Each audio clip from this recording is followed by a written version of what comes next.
Good afternoon and welcome to our webinar on Move-In at George Mason featuring housing and residence life.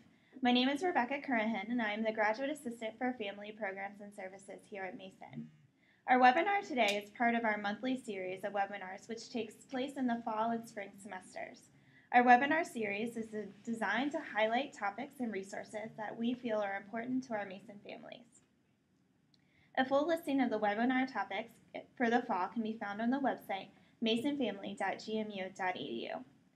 But before I turn it over to our presenter, I want to mention that this recording of this webinar will be available on our website after the webinar today, so you will be able to go back and have access to the information at that time.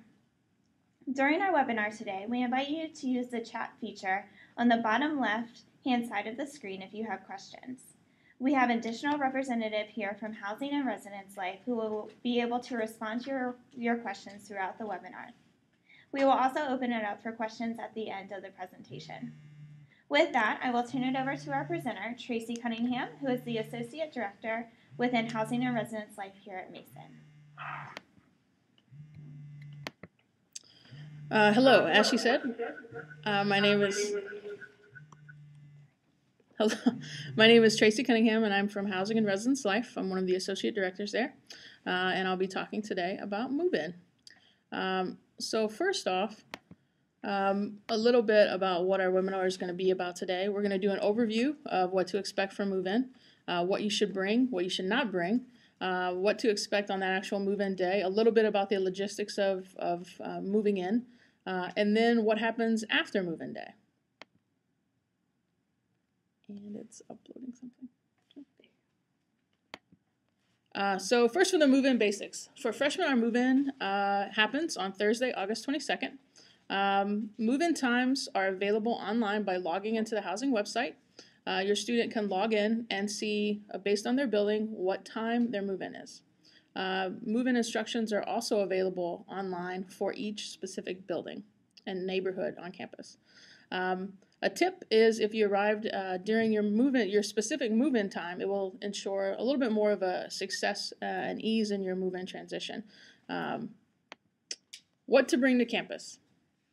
We encourage all of our students to bring, well, first off, we encourage you to talk to your roommates to see what they're bringing and coordinate the larger items that you bring to campus.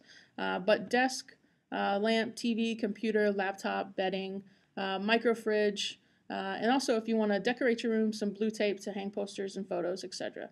Again, coordinate all of these things with your roommate so that you don't have multiple micro fridges and things like that. Some things maybe not to bring to campus are prohibited items: incense, candles, plug-in air fresheners, extension cords, electrical appliances that expose a heating element. All of those things are fire hazards. Also, halogen lamps, black lights, spider lamps. A picture of an example of a spider lamp is right there on the screen where it has multiple lighting sources coming out from one area. All of those are considered fire hazards. Also, pets must keep our pets at home with the exception of fish in a 10-gallon tank. If you want to know more about any of the prohibited items, I always encourage people to go online and look at our residential student handbook. It gives you a really good idea of kind of the rules and regulations for the residence halls. So before you come, here's some examples of maybe some things, how to pack and what to do prior to arriving. Whenever possible, minimize what you bring.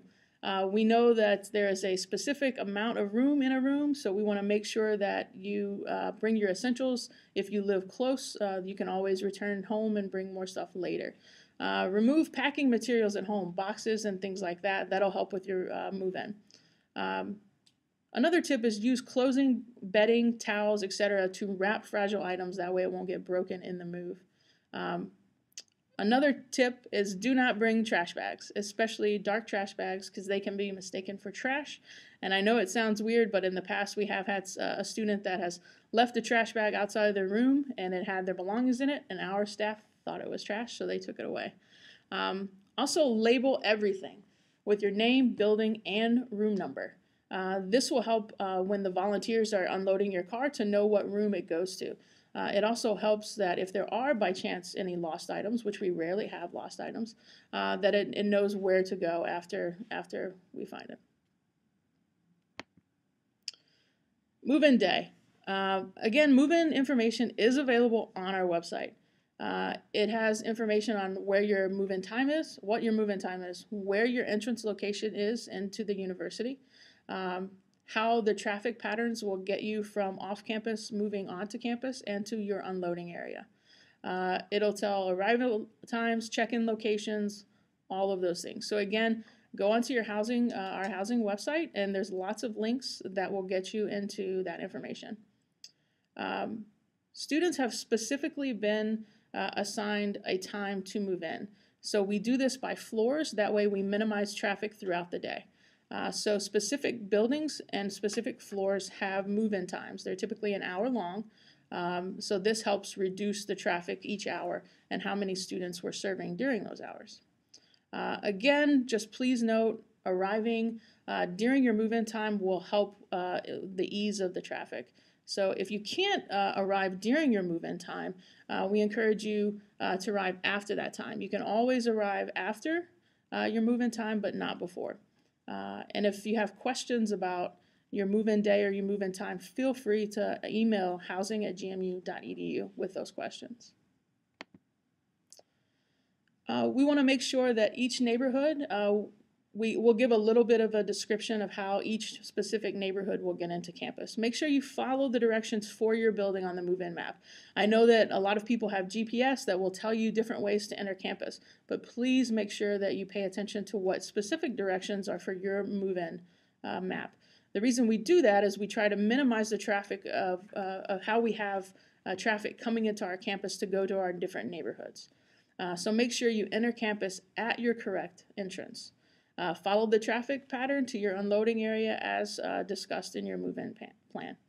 Volunteers will be there. We have over 500 volunteers this year split amongst the different neighborhoods to help unload all of the belongings and take them up to your students' rooms. A quick note, in Shenandoah, there is some construction going on due to us building a new building. So get excited about that. A 300-bed facility named Taylor Hall will be coming online in the next couple of years. But because of that construction, there is limited unloading space. So that when you go and get in your unloading traffic pattern in Shenandoah, it will literally be an unload and go. We're not allowing any parking in the Shenandoah area. It really is one person will stay with the car and move the vehicle while the volunteers help unload everything. In Rappahannock, each vehicle has 30 minutes unloading time. Again, do not leave the vehicle in the unloading area. We want to make sure that we make the move-in process as smooth as possible for everyone. There will also be a shuttle that we run around Patriot Circle. It has several different stop locations. It'll pick up in Lot A, which is most of our long-term parking for all of our parents and students on the move-in day. The shuttle will take you to President's Park. It'll take you over to the Rappahannock neighborhood.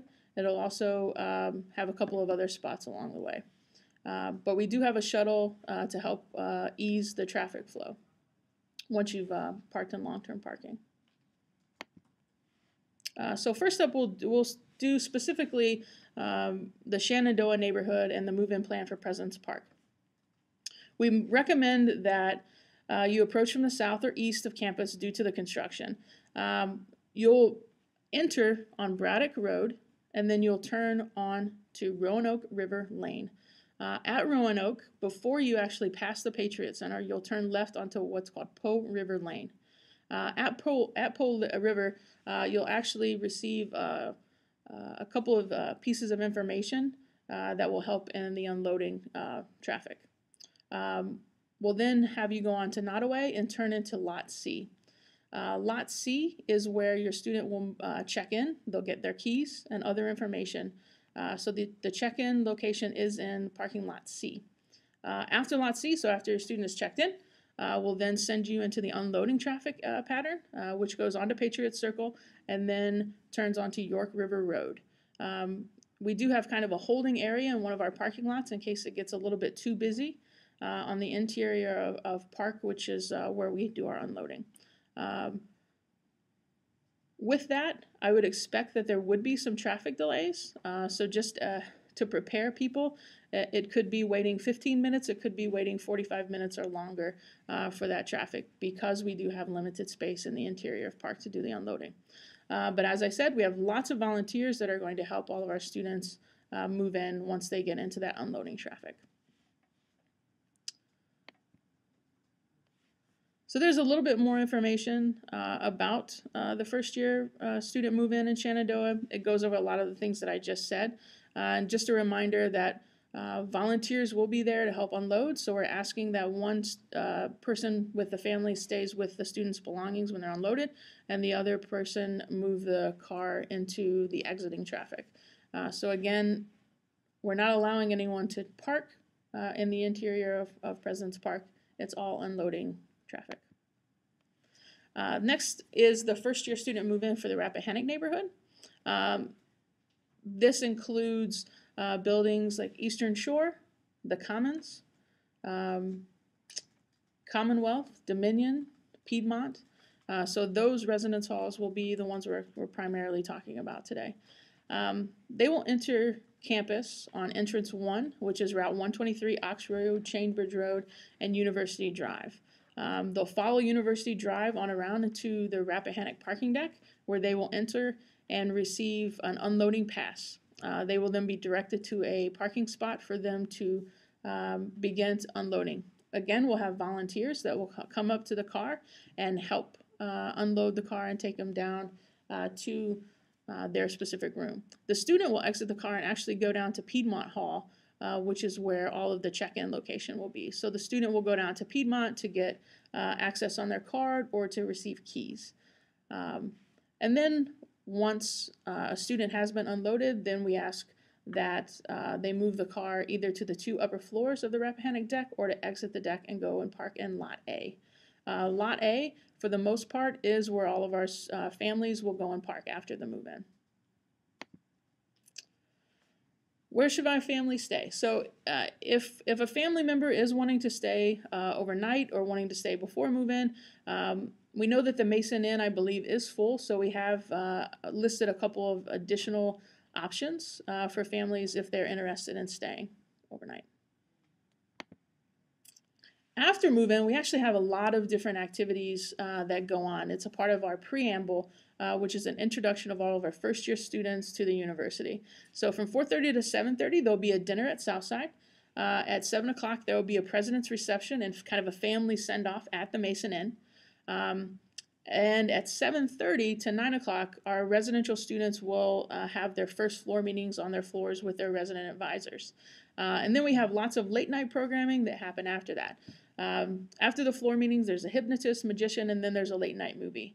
And then we also have other additional things on Friday with the preamble. So I believe that is all. And so now I'm going to turn it back over to our PS.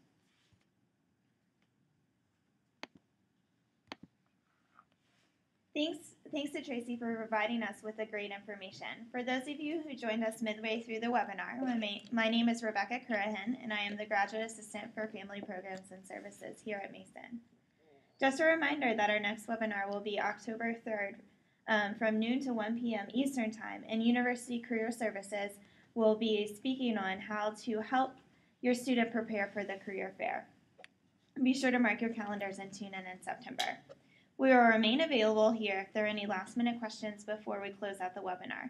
So feel free to use the chat function to ask any questions you may have. I will be disabling the video function, so don't worry if the picture disappears. Thanks again for tuning in.